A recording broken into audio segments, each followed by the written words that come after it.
Why not kill him is because women don't really understand the different ways that men work in their brains. In accordance with what we think your dying wishes might well have been, we commit your final mortal remains to the bosom of the Pacific Ocean, which you love so well.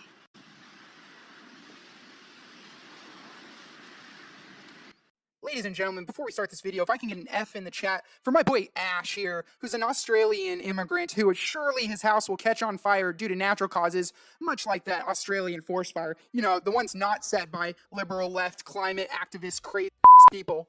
If you're a huge fan of Big Ed, the human thumb from 90 Day Fiance, just like I am, then you might know who Ash is. Nice pleasure meeting you. One of my friends told me about Ash. He sounded like a lovely guy. And I've always been interested in like the psychology behind relationships and what makes us tiff. I'd like to know how many women of these were planted by the producers, but this one seems like a genuine customer. Let's see how it goes. A lot of my work is one-on-one, but seminars are great because you're touching more people, and on a monetary level, I can see the lucrativeness. And just like any good Australian immigrant, Ash can see now that greener skies are ahead. He can see the money flowing in like waves from the ocean. Will it work out for him? Let's find out. Any one of you ladies who are in a relationship at the moment right now? Boyfriend? No. Okay, cool. Now, Ash isn't asking these women who are single to find out which ones he can cheat on his current girlfriend with. No. He's asking these women to see which ones need his most professional help. And look at that smile on his face when he realized they all need his professional help. They're all single. How to find a man and not kill him? Why not kill him is because women don't really understand the different ways that men work in their brains. Now I get it. Maybe English isn't Ash's first language, but let's look into this and see it a little bit more. Maybe he's got some statistics or data to back this up. If you think of the brain of a man, there's boxes in his brain, and each box represents something. Now your brain is interlinked. So when you're thinking of many things at a time. Who the hell is going to argue with these diagrams and charts? I mean, boxes and squiggly lines. You got anything better? I don't think so, punk. Everything's like, it's going crazy in your brain. And for a man, it's completely different. The fiance's face tells me that she hasn't done any information or research on this, but if you look at the National Center for Biotechnological Information and numerous other studies, they actually prove that men and women process information completely different. It does have to do with their ovulation cycles at times, but nevertheless, Ash is right. So anything beyond this that puts speculation upon him really is unwarranted. A woman, when there's something small, it tends to get really big. And for a man, our brain is working very different. That's why with men, there is a box in their brain that we call the nothing box. And we love to be in the nothing box. Surely there isn't research, statistics, or data to back up this patriarchal son of a bitch.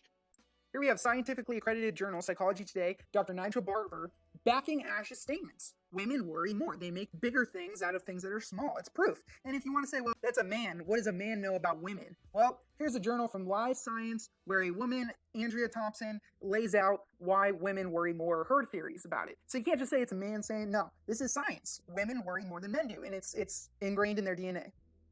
Oh yeah, and that nothing box that you thought Ash pulled out of his... Nope, it actually exists. Articles date back since 2008, 2012, probably before that about this nothing box from PhD and physicians. So Ash actually knows what he's talking about. Who's the real ignorant person here now? You talk a lot about like men and women being very different.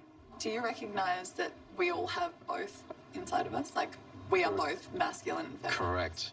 The CNN White House correspondent geniusly catches Donald Trump off guard with that ambiguously worded question.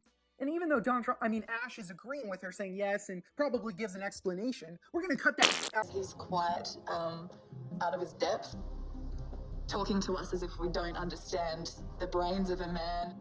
As Morpheus from The Matrix would say, what if I told you you don't know anything about the brains of a man? So what if we learn to balance the masculine and feminine within us so then there's not really a distinct difference between the brains?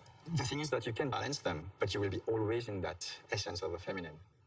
The TLC audience member asks, hey, I know that I'm born with red hair, and if I dye it, it's just superficially changed, but can't I change the cognitive processing of my brain?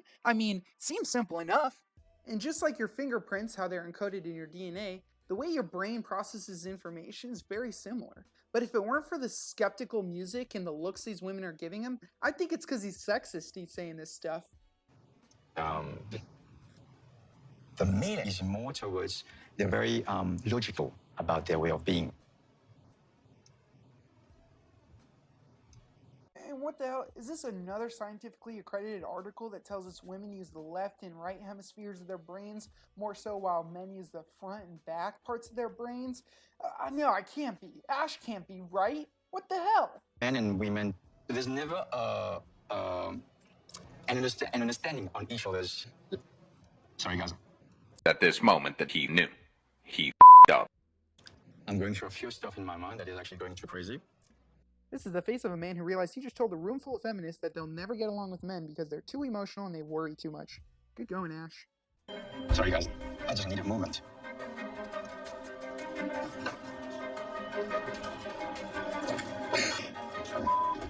As we see behind our professional finding Mr. Right sign, we have a metaphorical and symbolic ass. Now, does that represent Ash or Avery? Who knows? But one thing we do know, this is the moment Ash realized he up.